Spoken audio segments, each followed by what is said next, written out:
The evening crowd was starting to replace the afternoon shoppers and workers. Keanu sat on the sidewalk watching the sky turn deeper shades of orange and purple, feeling the temperature drop as the sun got lower. His day as a homeless person was coming to an end, but he knew the experience would stay with him forever. The cold concrete had become familiar now, and he'd developed the same hunched posture he'd seen in other homeless people, that physical manifestation of trying to make yourself smaller and less noticeable. Around 6 o'clock, something happened that Keanu hadn't anticipated. A man came walking down the sidewalk holding bags of takeout food, but he stopped right in front of Keanu. The man was middle-aged, wearing medical scrubs like he'd just gotten off a shift at a hospital. He looked tired but had kind eyes. Without saying anything, he reached into one of his bags and pulled out a burger and fries still warm, and handed them to Keanu along with a $10 bill. "I hope things get better for you," the man said simply, and started to walk away. But Keanu, feeling like his experiment was nearly over and wanting to understand this gesture, asked him to wait. "Why?" Keanu asked. "Why did you stop and give me this?" The question seemed to surprise the man, but he thought about it for a moment.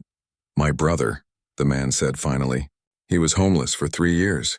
Drug addiction. I'd drive around looking for him, bringing him food when I could find him.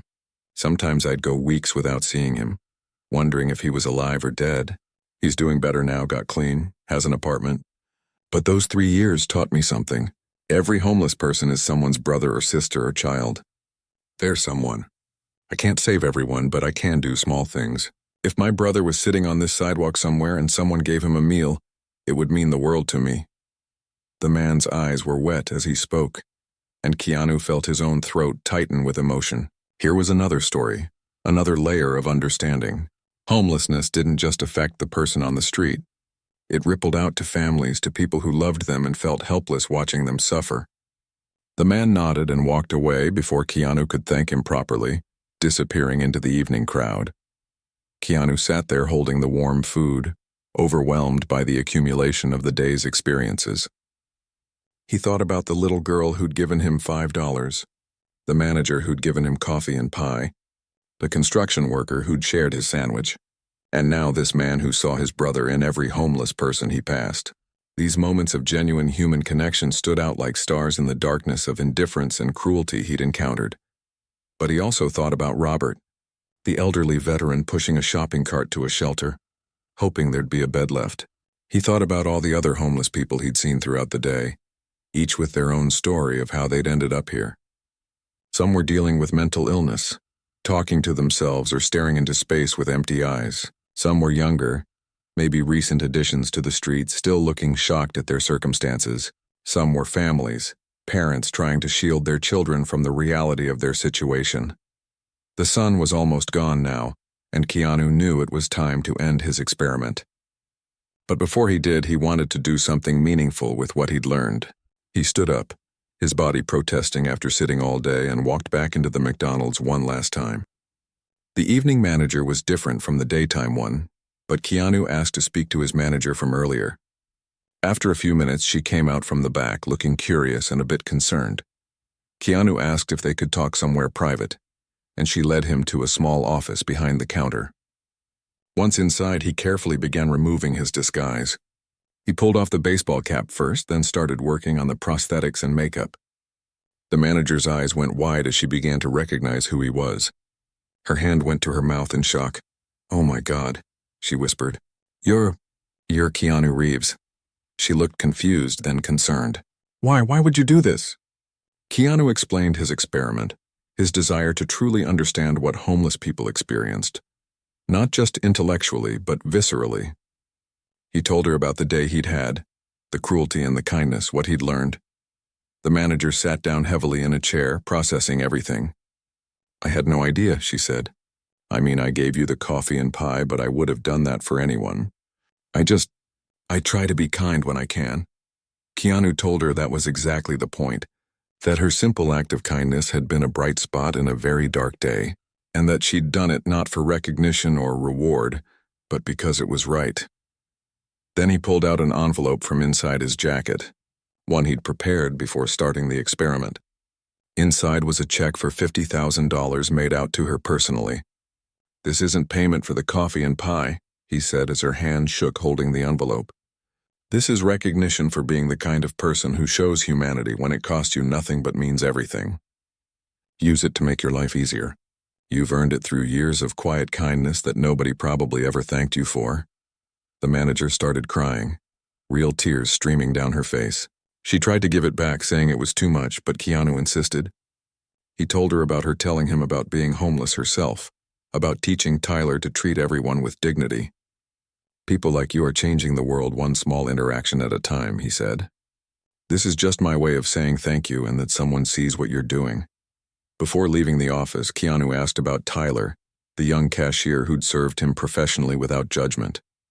The manager wiped her eyes and said Tyler was a good kid, worked hard, was saving for community college. His family didn't have much money, but he was determined to get an education. Keanu wrote down Tyler's full name and made a mental note. That young man's simple act of treating him normally, of not making assumptions or showing disgust, deserved recognition too.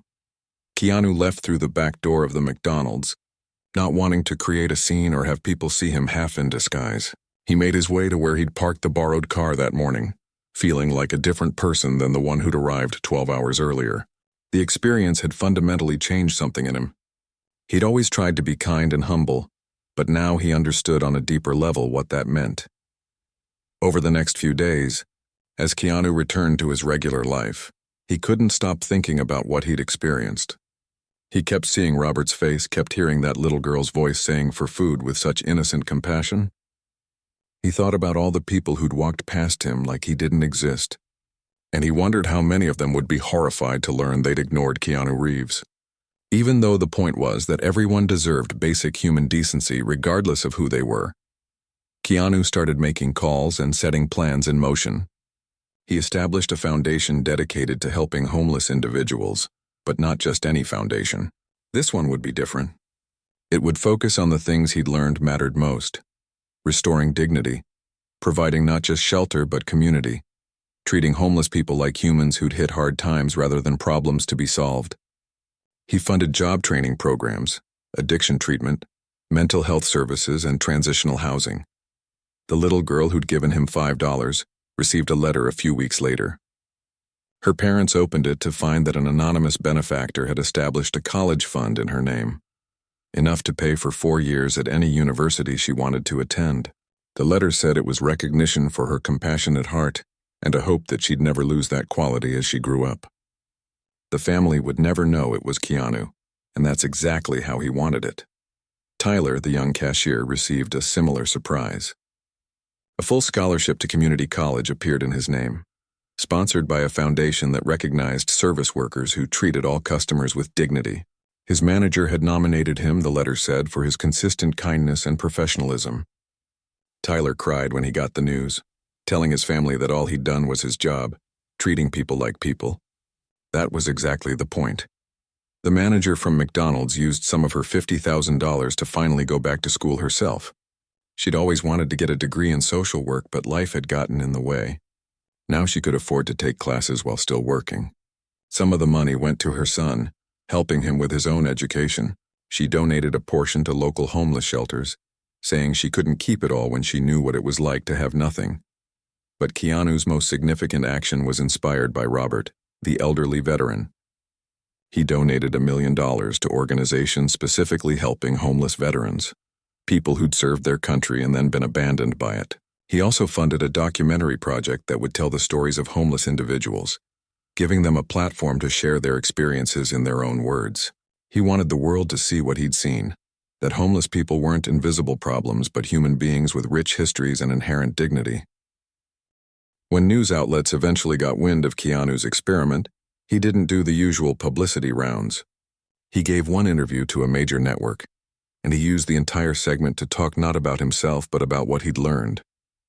He talked about the little girl's kindness, the manager's compassion, the construction worker who'd shared his lunch. He talked about Robert and the thousands like him who deserved better. He challenged viewers to actually see homeless people, to make eye contact, to recognize their humanity. "We walk past people every day and never really see them," Keanu said in the interview.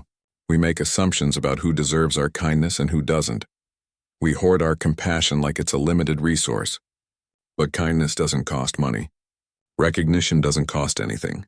Just seeing someone, really seeing them and acknowledging their existence, that's free. And it means everything to someone who's been invisible.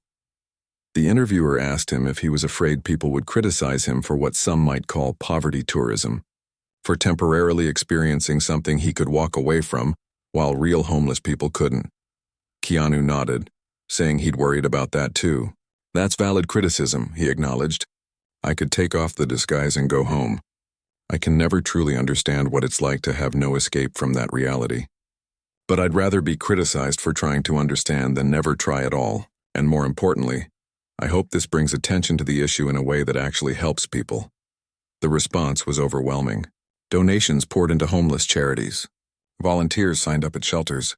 People shared their own stories of homelessness or having homeless family members. The little girl's simple act of giving $5 became a movement, with people posting on social media about acts of kindness under the hashtag that someone created.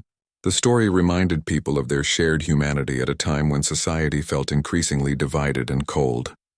Months later, Keanu was walking down a street in Los Angeles when he saw a homeless person sitting with a sign. Without hesitation, he stopped, made eye contact, and had a conversation. He gave what he could and, more importantly, gave a few minutes of genuine human connection. As he walked away, he realized this was what the experiment had really been about. Not a one-time thing, not a publicity stunt, but a fundamental change in how he moved through the world. The experience had taught him that society's measure wasn't in its monuments or wealthy neighborhoods or celebrity culture. It was in how it treated its most vulnerable members. It was in the small acts of kindness that happened when nobody was watching. It was in the choice between walking past someone or stopping to see them. It was in the difference between judgment and compassion, between indifference and recognition. Years would pass, and Keanu would continue his quiet philanthropy, but he'd never do another experiment like that one. He didn't need to. That single day had taught him everything he needed to know about human nature, both its capacity for cruelty and its potential for extraordinary kindness.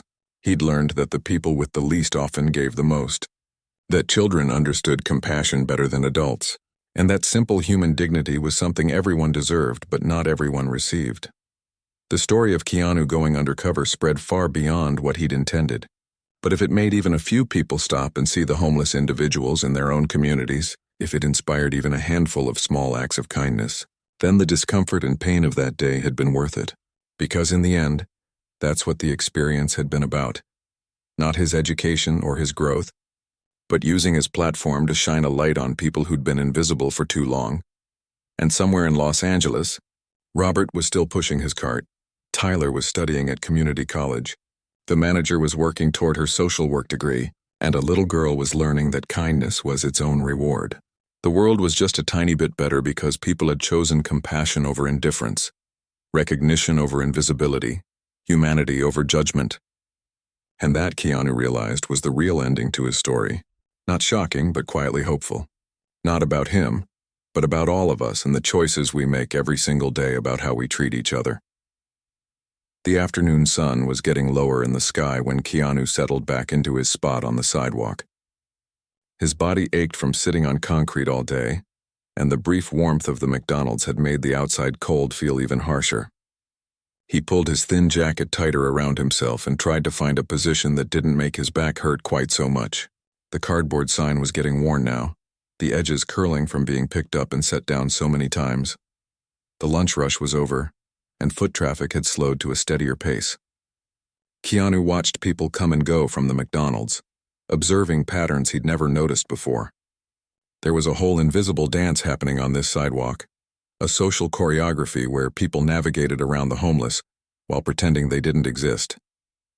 Most folks would spot him from 20 feet away and subtly adjust their path, creating little arcs in the flow of foot traffic so they wouldn't have to walk directly past him. Around 3 in the afternoon, something caught Keanu's attention. An elderly homeless man was making his way down the sidewalk, pushing a shopping cart filled with everything he owned. The man looked to be in his 70s with a long white beard and clothes that had seen better decades. He moved slowly with the careful steps of someone whose body had been through too much. His cart had a squeaky wheel that announced his presence before he arrived. The old man stopped near the McDonald's entrance, parking his cart to the side. He stood there for a moment, seeming to gather his courage, then slowly made his way toward the door. Keanu watched as the elderly man pulled the door open and stepped inside. Through the glass windows, Keanu could see him walking toward the bathroom area in the back. That's when trouble started. A group of young guys, probably in their early 20s, were standing near the entrance finishing their food. There were 4 of them, dressed in expensive streetwear, clearly comfortable and secure in their place in the world. One of them noticed the old homeless man and said something to his friends. They all laughed, and then they started following him toward the back of the restaurant. Keanu couldn't hear what was happening, but he could see it through the windows. The young guys had surrounded the elderly man near the bathrooms, blocking his path. They were talking to him, gesturing, clearly mocking him. One of them pulled out his phone and started recording. Another was laughing so hard he was bent over, slapping his friend's shoulder. The old man was trying to get past them, his body language showing defeat and fear, but they kept moving to block him. Something snapped inside Keanu. He'd spent all day observing, documenting, trying to understand what it meant to be invisible and powerless, but watching this elderly man being tormented for entertainment crossed a line he couldn't ignore. He stood up, his legs protesting after hours of sitting, and walked toward the McDonald's entrance. Inside, Keanu moved through the restaurant toward the confrontation. The young guys were so focused on harassing the old man that they didn't notice him approaching. One of them was asking in a mocking voice if the homeless man had money for the bathroom, saying it was $1 to use the facilities, which wasn't even true. Another was making exaggerated pinching motions near his nose, suggesting the man smelled bad. The elderly homeless man just stood there taking it, his eyes wet with tears of humiliation. "Leave him alone." Keanu's voice came out firm and clear, carrying an authority that surprised even him. The group of young men turned around, their expressions shifting from amusement to confusion. They were looking at another homeless person, someone they'd probably assumed would be easy to intimidate or dismiss. "What's it to you?" one of them challenged, stepping closer to Keanu. He was trying to look tough, but there was something in Keanu's presence that made him uncertain. Maybe it was the way Keanu stood or something in his eyes, but the confrontation didn't have the energy the guy was hoping for. "I said leave him alone," Keanu repeated, not moving, not backing down. He held the young man's gaze steadily. Years of action movies and martial arts training had taught him how to carry himself, and even in his homeless disguise, some of that presence came through. "He's just trying to use the bathroom. Let him pass." The group exchanged glances, their unity starting to crack. They'd been brave when ganging up on a defenseless elderly man, but facing someone who didn't show fear changed the dynamic. One of them mumbled something about it being a free country and started to walk away. The others followed, throwing hostile looks over their shoulders but clearly not wanting to escalate things further. As they left, Keanu heard one of them say, "Whatever, not worth it," trying to save face. The elderly man stood there shaking, tears now running freely down his weathered face. "Thank you," he whispered, his voice hoarse. "Thank you so much." Keanu put a gentle hand on the man's shoulder and told him to go ahead and use the bathroom, that nobody would bother him now. While the old man was in the bathroom, Keanu stayed nearby, making sure those guys didn't come back. Other customers in the restaurant had witnessed the confrontation, but most went back to their meals quickly, not wanting to get involved or think too hard about what they'd seen. The manager who'd been kind to Keanu earlier appeared, having heard about some kind of disturbance. When she saw Keanu, she seemed to understand what had happened and gave him a slight nod of approval. The elderly homeless man emerged from the bathroom looking a bit more composed. He walked over to where Keanu was standing and held out his hand. They shook hands, and the old man introduced himself as Robert. He'd been a veteran, served in Vietnam, came home to a country that didn't appreciate his service, struggled with what they now called PTSD, but what they didn't call anything back then. Lost his family, lost his job, lost his home. 50 years of life condensed into a few sentences that explained how someone ends up pushing a shopping cart at 70 years old. They went outside together and sat on the sidewalk near Keanu's spot. Robert talked and Keanu listened. The old man needed to talk, needed someone to hear his story and acknowledge that he'd once been young and full of hope and promise. He'd been a husband and a father, He'd had a job and a house and dreams. Life had taken it all away piece by piece, and now he was here, being mocked by kids who couldn't begin to understand what he'd been through. "You know what the hardest part is?" Robert asked, his voice distant. "It's not the hunger or the cold. It's how people look through you. Like you're not even there, or worse, like you're something dirty they have to avoid. I fought for this country, and now I'm invisible in it." His words hit Keanu hard because he'd experienced just a taste of that invisibility today, and it had nearly broken him. Robert had been living it for years.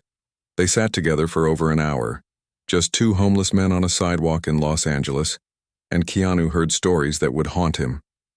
Robert talked about other veterans he'd met on the streets, about the failure of systems that were supposed to help, about the crushing weight of trying to survive when society had decided you didn't matter. He talked about cold nights and dangerous situations, about hunger and sickness, about the small kindnesses that kept him going and the casual cruelties that made him want to give up. As they talked, something interesting happened. A few people who'd been walking past started to stop. A woman came over and handed them both sandwiches she'd just bought. A college student gave them a $10 bill. The sight of two homeless people sitting together talking, one clearly elderly and fragile, seemed to touch something in passers-by that Keanu alone hadn't been able to reach. Maybe there was safety in numbers, or maybe Robert's obvious age and veteran status made people more sympathetic. Whatever the reason, they received more kindness in that hour than Keanu had experienced all day. Robert eventually said he needed to get going, had to make it to a shelter before they ran out of beds for the night. As he stood up slowly, grimacing with pain from joints that had spent too many nights on hard ground, he looked at Keanu with genuine affection. "You're a good person," he said. "Don't let the streets take that from you. I've seen it happen too many times. People come out here, and eventually the cruelty they face turns them cruel too. Don't let that happen to you." Keanu helped Robert up and walked with him to his shopping cart. Before the old man left, Keanu did something he knew broke the rules of his experiment. He pulled out the $5 bill the little girl had given him and pressed it into Robert's hand. Robert tried to refuse, saying Keanu needed it too, but Keanu insisted. "Someone gave this to me as a gift," Keanu said. "I'm passing it on to someone who needs it more. Pay it forward when you can." Robert nodded, tears in his eyes again, and slowly pushed his squeaky cart down the sidewalk. Keanu watched him go. This man who'd served his country and been abandoned by it. This person who deserved so much better than what life had given him. The encounter had added a new dimension to Keanu's understanding. It wasn't just about being homeless. It was about being old and homeless, sick and homeless, traumatized and homeless. There were layers of suffering that made some people's situations even more desperate than others. The manager from the McDonald's came outside during her break. She lit a cigarette and stood near where Keanu was sitting. After a few puffs, she spoke without looking at him. "That was a good thing you did in there. Those punks needed someone to stand up to them." Keanu thanked her quietly. She continued, "I see it all the time. People think because someone's homeless, they're not human anymore. They forget that everyone out here has a story. We're all just a few bad breaks away from being exactly where you are." She told him her own story then. 10 years ago, she'd been homeless too. Lost her job, went through a divorce, ended up in her car with her teenage son. They'd lived like that for 8 months before she got this job and slowly clawed her way back. That's why she tried to show kindness to homeless people when she could, she said, because she remembered what it felt like to be invisible, to be judged, to have people assume the worst about you. "The young kid at the register," she continued. "I'm always on him about treating everyone the same, whether they're in a suit or wearing rags. His name's Tyler, and he's a good kid. He doesn't have much, but he's got a good heart. Those are the ones who'll change the world, you know? Not the rich people with their charities and galas. The regular folks who just choose to be kind when it costs them something." When her break was over, the manager went back inside, but that conversation stayed with Keanu. Here was someone who understood both sides, who'd experienced the fall and the climb back up. She was just a McDonald's manager making probably $40,000 a year, but she was doing more real good in the world than most millionaires ever would. The sun was getting low now, painting the sky orange and pink. Keanu's experiment was almost over. He'd learned more in one day than he could have imagined. He'd experienced the cruelty and the kindness, the invisibility and the rare moments of recognition. He'd met people like Robert who deserved better, and people like the little girl and the manager and Tyler the cashier who gave him hope that humanity wasn't completely lost. But he'd also seen the darkness. The mockery, the contempt, the casual cruelty of people who had so much and couldn't spare even basic human decency. He'd felt what it was like to be treated as less than human, to have his existence be an inconvenience to others. And he understood now that living like this didn't just take away your money and your home. It took away your dignity, your sense of self-worth, your connection to the human community. The automatic doors of the McDonald's slid open, and Keanu stepped inside. The warmth hit him immediately, such a contrast to the cold concrete where he'd been sitting for hours. The restaurant was packed with the lunch crowd, every table full of people eating and talking. The noise level was high, a mix of conversations, kitchen sounds, and the beeping of cash registers. As soon as he crossed the threshold, he felt the atmosphere change around him. People noticed him. Not in the way they'd noticed him when he was famous with excitement and recognition. This was different. This was people noticing a problem, an unwanted element that had entered their space. A mother eating with her 2 kids immediately gathered them closer, her eyes following Keanu as he moved through the restaurant. A group of business people having a meeting looked up from their laptops and papers, their conversation pausing. Several customers shifted in their seats, some moving their bags and belongings to the opposite side of their tables. Keanu kept his eyes down and shuffled toward the counter, trying to make himself small and unthreatening. He could hear whispers starting around him, not quite loud enough to make out the words, but loud enough to know they were about him. He felt every eye in that restaurant tracking his movement, judging him, wondering what he was doing there and hoping he wouldn't come near them. The line at the counter was 6 people deep. Keanu got in line behind a woman in workout clothes who was scrolling through her phone. When she sensed someone behind her, she glanced back and her whole body language changed. She physically moved forward, creating more distance, and then subtly moved her purse from her shoulder to in front of her chest. She didn't say anything, but her body was screaming that she felt threatened by his presence. From his spot in line, Keanu noticed a security guard near the door. The guard was a big guy, probably in his late 50s, and he was definitely watching Keanu now. His hand was resting on his radio, and he'd started moving in that direction. Keanu felt his heart rate pick up a little. He was just standing in line to order food, but apparently that was suspicious behavior when you looked like he did. As the line moved forward, Keanu became aware of another presence. A manager had appeared from the back, a woman who looked to be in her mid-40s with tired eyes and a name tag that showed she'd been working there for many years.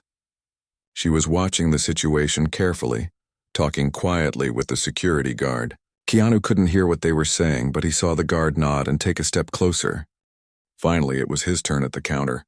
The kid working the register couldn't have been more than 17, with braces and nervous eyes. To his credit, the young cashier didn't recoil or look disgusted. He actually managed a professional greeting, the same one he probably gave every customer. "Welcome to McDonald's. What can I get for you today?" Keanu's throat was dry from sitting outside all morning. His voice came out rough and quiet. "Can I get a cheeseburger, small fries, and a water?" He pulled out his crumpled bills and handful of change, counting it carefully on the counter. His hands were genuinely shaking a little now, partly from the cold he'd been sitting in and partly from the emotional weight of the experience. The total came to just under $7. Keanu counted out the bills slowly, then started adding quarters and dimes and nickels. A few coins slipped from his dirty fingers and rolled across the counter. The cashier waited patiently, which was more kindness than Keanu had experienced from most people that day. Behind him, Keanu could hear someone sigh loudly, annoyed at how long this was taking. That's when the manager approached. For a moment, Keanu thought he was about to be asked to leave. His experiment would end right there at the counter, kicked out before he could even get his food. But the woman surprised him. She stepped up next to the young cashier and looked at the order on the screen. Then she looked at Keanu, really looked at him, and something in her expression softened. "Add a coffee to that order," she told the cashier, "and one of the apple pies. They're on me." Her voice was kind but matter-of-fact, like this wasn't a big deal, just something she did. She turned to the security guard who'd been moving closer and gave a small shake of her head. The guard stopped, looking uncertain, but he stayed back. Keanu felt emotion rising in his throat. This small act of kindness after hours of being treated like garbage hit him hard. "Thank you," he managed to say, his voice cracking slightly. The manager just nodded and went back to her duties. The young cashier handed him a receipt and told him his order would be ready in a moment.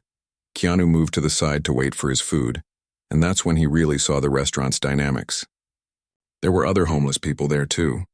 He spotted an older man sitting alone at a corner table, nursing a small coffee that had probably gone cold an hour ago.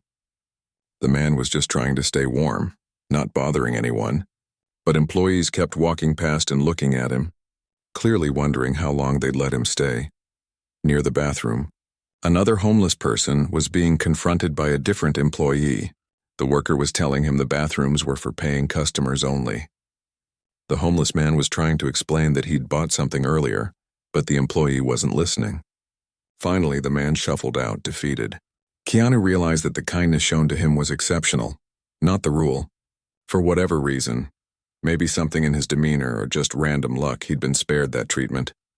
His order came up, and Keanu took the tray carefully. Finding a seat was the next challenge. The restaurant was crowded, but there were a few empty chairs scattered around at tables where other people were sitting. Every time he approached a table with an empty seat, people would suddenly spread out their belongings or say the seat was taken. One man literally put his briefcase on the empty chair and stared at Keanu with a challenging expression. Finally, Keanu found a small booth in the corner, empty except for trash from the previous occupant. He sat down and carefully unwrapped his cheeseburger. That first bite was delicious in a way that had nothing to do with the quality of the food.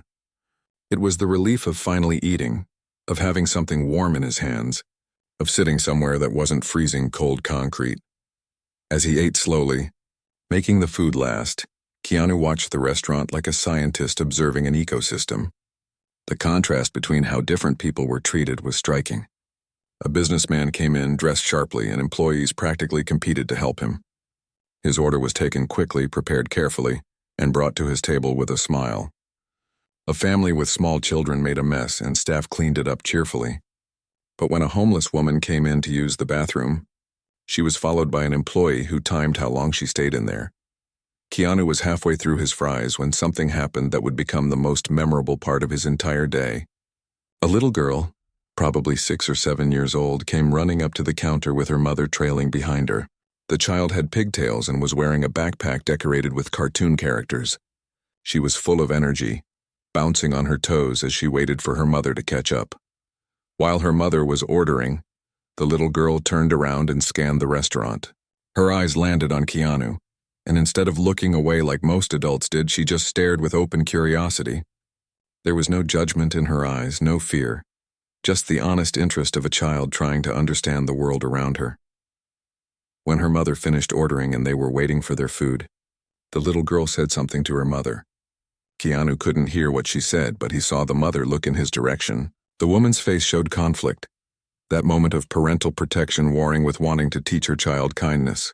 Whatever internal debate she was having, kindness won. The little girl walked straight toward Keanu's table. She couldn't have been more than 4 feet tall, and she had to weave between adults who weren't paying attention to her. When she reached his booth, she stopped and looked up at him with those innocent eyes.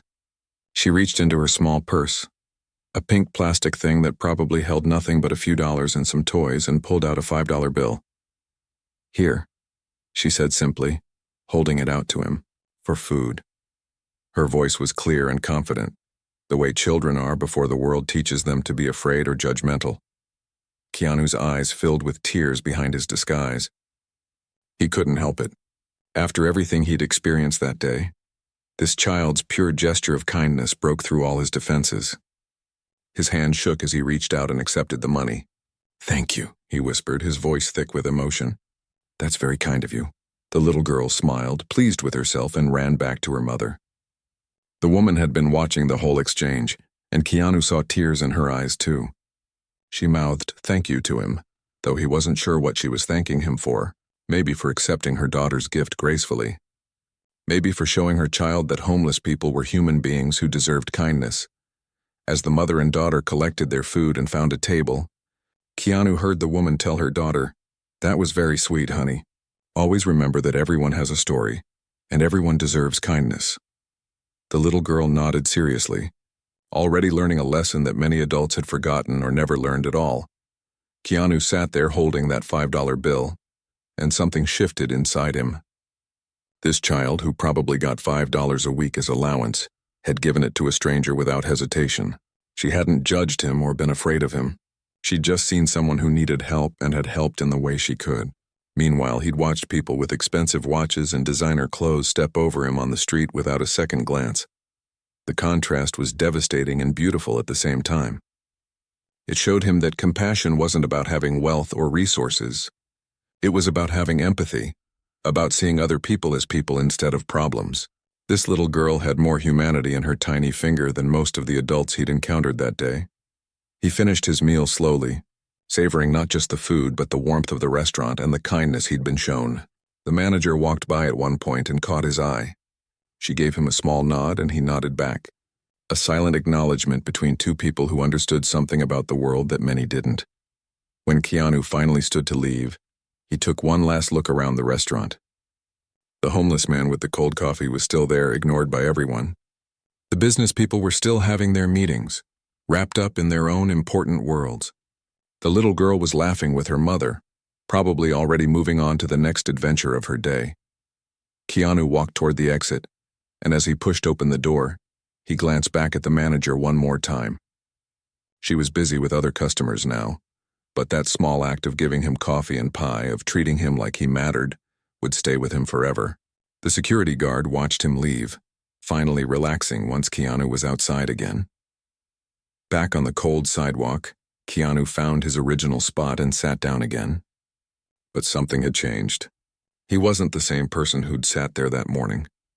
He'd learned something profound about humanity, about the random distribution of kindness and cruelty, about how children often understood things better than adults did. He had a few more hours before his experiment would end, but he already knew that this day would change him forever. The sun was just starting to rise when Keanu found his spot on the sidewalk near the McDonald's entrance. He'd parked the borrowed car several blocks away and walked over, already feeling how differently he moved in these clothes. The morning air was cold, much colder than he'd expected, and his thin jacket didn't do much to keep the chill out. He sat down on the concrete, his back against the brick wall of the building, and carefully arranged his cardboard sign in front of him. For the first few minutes, hardly anyone was around. A delivery truck pulled up and the driver walked past without even glancing in his direction. Then another person, then another. Keanu kept his head down, just like he'd seen other homeless people do, but he watched through his peripheral vision. He was studying people, trying to understand how they moved through the world and how they reacted to someone like him. The morning rush started around 7. That's when everything changed. Suddenly the sidewalk was full of people, hundreds of them heading to work or grabbing breakfast before starting their day. They walked fast, most of them staring at their phones or sipping coffee from paper cups. Keanu sat there with his sign, and it was like he'd become part of the architecture. People didn't just ignore him. They actively avoided him, creating little semicircles in the flow of foot traffic to keep their distance. A woman in an expensive business suit approached, talking loudly on her phone about a meeting. When she got close to where Keanu sat, she didn't break her conversation, but she did something that shocked him. She moved her designer purse from one side of her body to the other, clutching it tighter against herself as she passed. The message was clear. She saw him as a threat, someone who might steal from her even though he was just sitting there with a sign. He hadn't moved toward her or said a word, but in her mind he was dangerous simply because of how he looked. A few minutes later, a man in a business suit approached the entrance. He was probably in his 50s, well-groomed, carrying a leather briefcase. Their eyes met for just a second, and Keanu saw something cross the man's face. It wasn't quite disgust, but it was close. Maybe it was discomfort or annoyance. Whatever it was, the man's expression hardened, and he quickly looked away, walking past like Keanu wasn't even there. That momentary eye contact had revealed something ugly, and the man seemed almost angry that he'd had to acknowledge a homeless person's existence, even for a split second. The hours crawled by slowly. Keanu had thought that sitting would be the easy part, but he was wrong. The concrete was hard and cold, making his back and legs ache. The constant flow of people ignoring him started to weigh on him psychologically. It wasn't just that they didn't give him money. He'd expected that. It was the way they looked through him, like he was a ghost or a piece of trash someone had left on the sidewalk. He'd experienced being famous where everyone wanted to look at him and talk to him. This was the complete opposite, and it was surprisingly painful. Around 8:30, something happened that really shook him. A group of teenage boys, probably 16 or 17 years old, walked up laughing and talking loudly. One of them noticed Keanu and nudged his friends. They stopped a few feet away and one pulled out his phone. They started recording him, making jokes and laughing. One of them asked in a mocking voice if he'd spent all his money on drugs. Another suggested he should get a job instead of begging. They were treating him like entertainment, like he was there for their amusement. Keanu wanted to stand up and say something. He wanted to tell them about empathy and kindness and how you should never mock someone whose story you don't know. But he couldn't break character. This was part of the experience. This was what homeless people dealt with regularly. So he sat there and took it, feeling humiliation burn in his chest.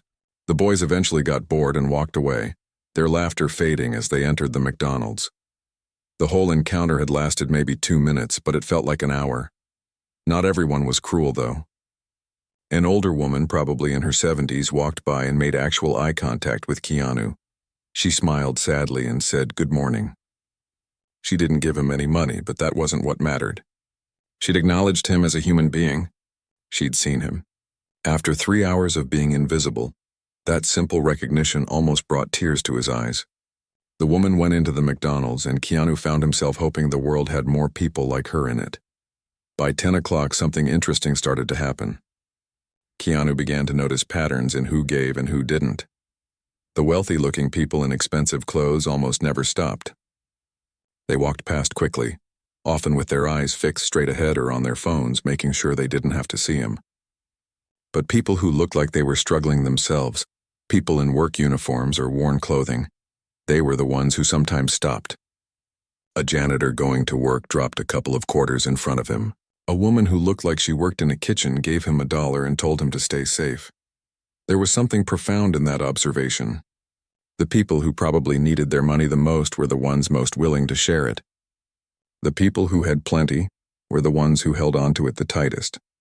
Keanu had read about this phenomenon before, about how lower-income people often gave a higher percentage of their income to charity than wealthy people did. But reading about it and experiencing it were completely different things. Around 11, a businessman in an expensive watch did something that perfectly captured the disconnect. He walked past Keanu talking on his phone about a business deal, something about millions of dollars. When he ended his call, he reached in his pocket and pulled out some change. He threw it. He didn't hand it to Keanu or even drop it politely.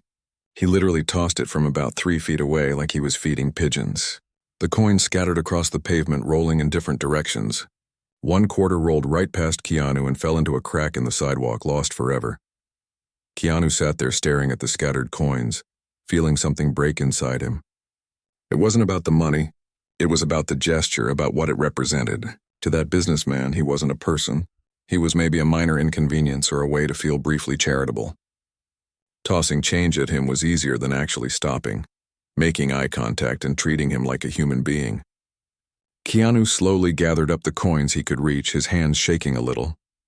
By noon, Keanu had been sitting there for 5 hours. His body hurt, his spirit was bruised, and he'd collected about $7.50. $7.50. That was what 5 hours of sitting in the cold and enduring people's judgment had earned him. He thought about how many homeless people did this every day, all day, and how little they probably collected despite spending hours being ignored and mocked and dehumanized.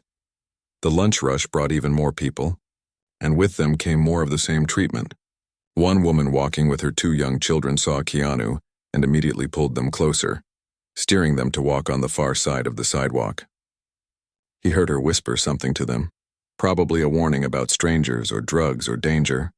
He wanted to tell her that he had a mother who loved him, that he was somebody's son, that circumstances and bad luck could happen to anyone, but of course he couldn't say anything.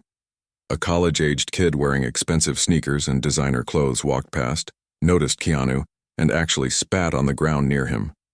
Not directly at him, but close enough that the message was clear: disgust, contempt. That's what his existence provoked in this young person who'd probably never gone hungry or slept outside or worried about where his next meal would come from.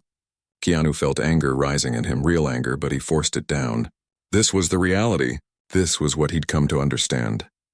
But then something small happened that reminded him humanity wasn't entirely lost. A construction worker on his lunch break sat down on a bench nearby. He pulled out a sandwich from a brown paper bag and started eating. After a few bites, he looked over at Keanu, then down at his lunch.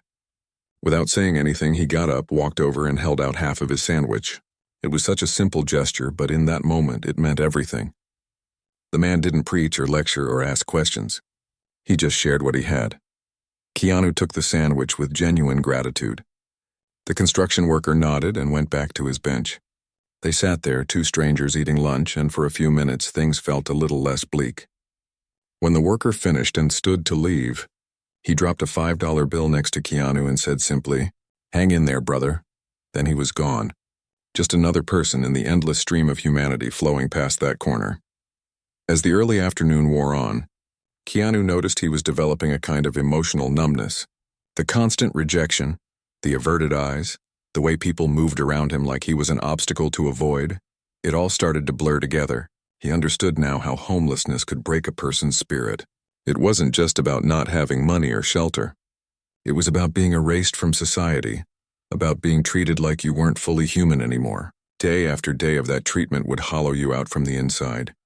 He watched other homeless people throughout the day, seeing them at various spots along the street.